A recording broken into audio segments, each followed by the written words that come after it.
مساء الخير مرة تانية. أتمنى تكونوا استمتعتم بالفيلم.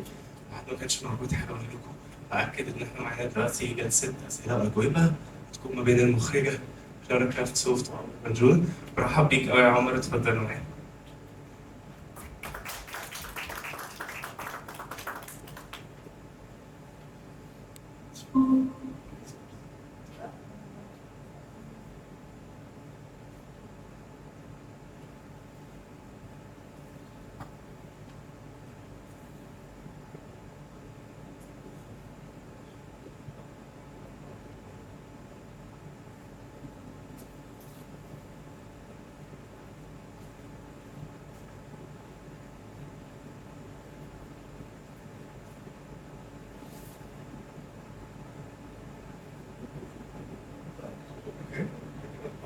Clara, can you hear us? Yes, I can hear you perfectly. Hi. How are you? Hello everyone. Good. My name is Omar. I'm a filmmaker and I'm glad to be with you tonight to discuss Bawa's Garden from this director, Clara Kraft. Happy to meet you virtually, Clara. Happy to meet you too.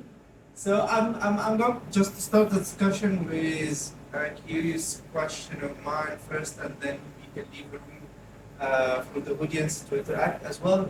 So personally, for those of you who knows already, or of you who still don't, like Clara is other than she's a filmmaker, she has a PhD in practical filmmaking. She's also an architect and a lecturer, so she's a multidisciplinary artist. Which brings me to a question, like whenever I envision architects who became filmmakers afterwards, they are very structured person. So they often tend to work in fiction filmmaking rather than documentaries, because documentaries tend to have more of an improvisational like space, like uncalculated events happens all the time, which makes a filmmaker lose a bit of the control. Which is, in my mind, like it's on the contrary from becoming an architect. An architect is like planning and drawing everything. So, which brings me to ask you, Clara, like I sense, like I would like to know more about the process of you constructing this documentary.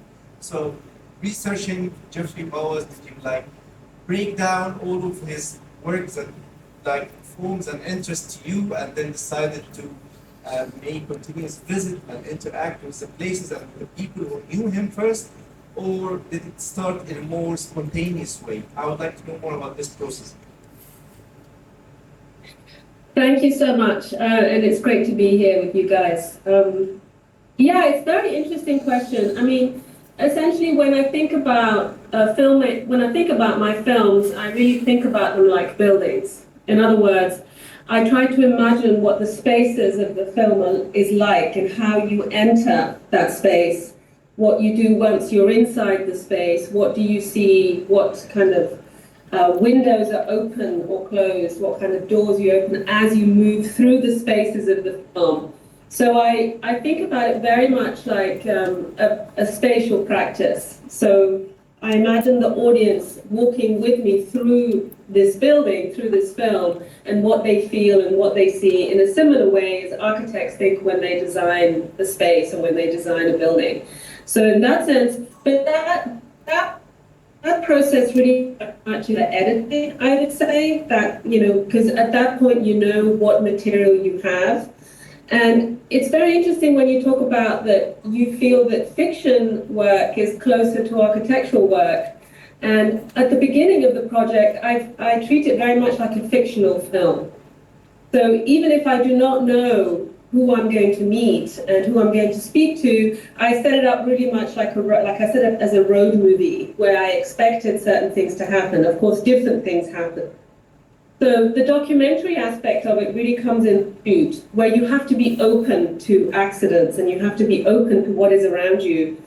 And you have to be able to have the generosity to say, okay, this wasn't included in the script, but we definitely have to do it. So you have to be very kind of flexible in terms of your storytelling in order to allow these characters to really come alive later on. So it's a combination of things, but for me it was very exciting to be, after working as an architect and practicing architecture for many years, to delve into the filmmaking process and into that fictional part. Fiction, I thought was a really interesting aspect. Great, Clara. That brings me actually to my second question, which is related to, I believe there are two interlinked narratives here. We have one observatory, a bit more narratives to the rhythm of the city, the rhythm of the people, and the people who knew also Bawa's from the interviews. But we do have a personal narrative, the one based on the names of the chapters first, and then we've got the narration, and we've got like this interactions with the streets and the city. And I sense, like, I developed this sense personally that, like, whenever there is interaction with people, it's a bit more distant, but it's more intimate when the interaction is with the buildings itself. So I'd like to know more about that. Well, the story really is an amalgamation of different journeys that I took in Sri Lanka. So it's a series, I myself made these journeys and interacted with these people, and then the film is kind of a collection of these put together. So the things that you see, even the fictional elements that you see, are things that actually happened. I just reenacted them in some way. So I have to consider my position. I'm not Sri Lankan, I'm not from there, so I'm looking at things from a different perspective. So my interaction with certain things will be slightly removed because I'm looking at it as an outsider. So I think that comes across perhaps more intimately in those moments where it's not about architecture, but it's about the world and the place. Architecture is always my way in to the people I speak to and to the buildings I visit.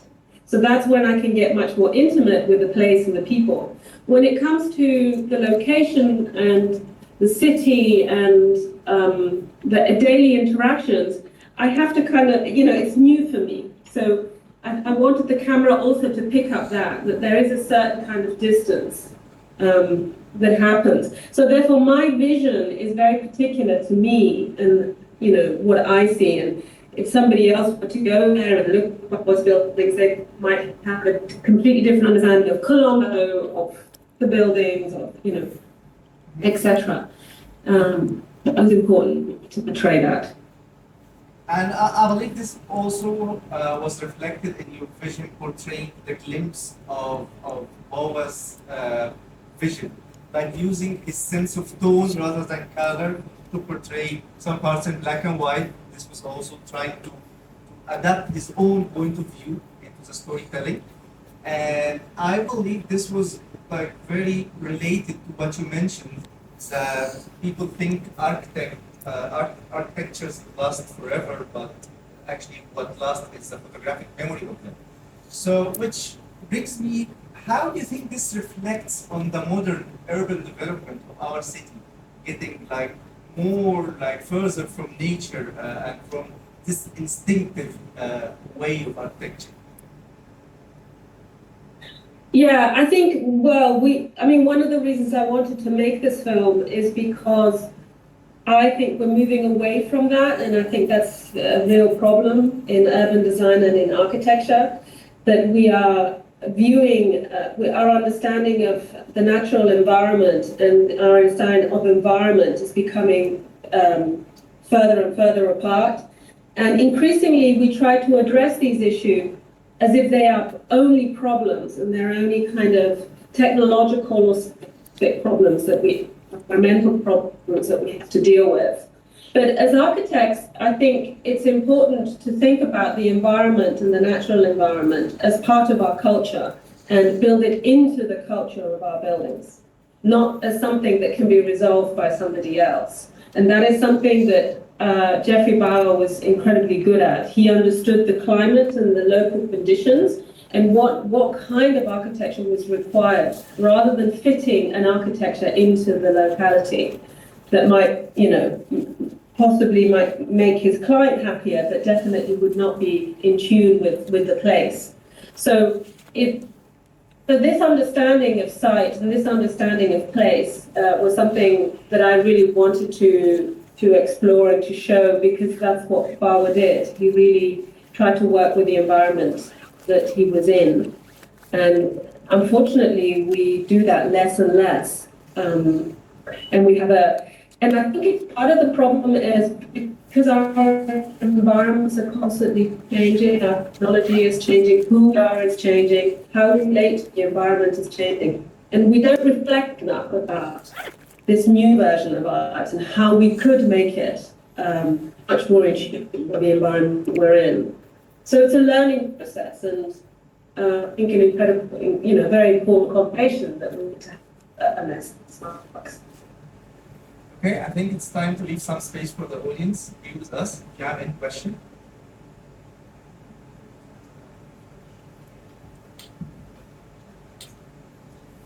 Hello. I'd like to know, making this movie, how did you ensure that the viewpoint with which you're tackling your topic of interest will be received by viewers, especially those who might not have the same architectural background as you, will be received with the same interest that you're exploring the topic with, and how did you get any doubts along the way? So, let me try to understand your question. So your question is about whether I was concerned whether people would understand the story who don't have an architectural, let's say, background or understanding of Bawa. Is that correct? Correct, especially through the chosen viewpoint with which you tackle the topic. Yeah, it's a good question, because when you are dealing with a figure like Jeffrey Bawa, who is correct, a lot of people don't know who he is. So do you make a film that is going to tell the story of this man like a documentary would, in a very kind of dogmatic way, really an introduction to his life, really establishing him in the context of architectural history and all of those things that kind of give you a grounding in understanding him? I really didn't want to make a film like that, because I don't necessarily want the film to be educational. I want it more. One of the main ideas was I really wanted the film to feel like one of his buildings. So the feeling that you have moving through the film, the sound of the birds, the sound of nature, the sound of the environment, the feeling of what it's like to be in those spaces. I really wanted that to reflect his architecture, because I think his architecture.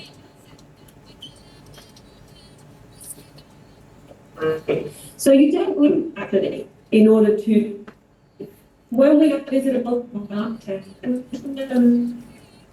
about them, we feel, if we connect with it, if it's good architecture, we feel it.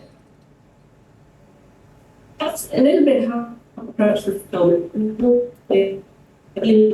And one of the things I would say is, when I show the film in Sri Lanka, where he is very famous and very well known, of course, people were very complimentary about that sense of feeling. He says, it really feels like Sri Lanka. That's what they said to me, which I thought was okay. I did a good job. They could really, and they were not architects. These were all kinds of people from all parts of, but they felt as if it was the environment that they know. Questions?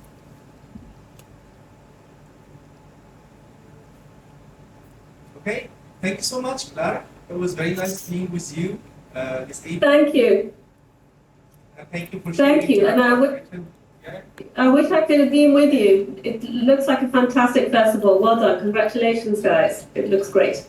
Thank you so much. I hope you'll be here next year. Yes, me too. Okay. Bye-bye. Thank you. Thank you. Bye bye. شكرا.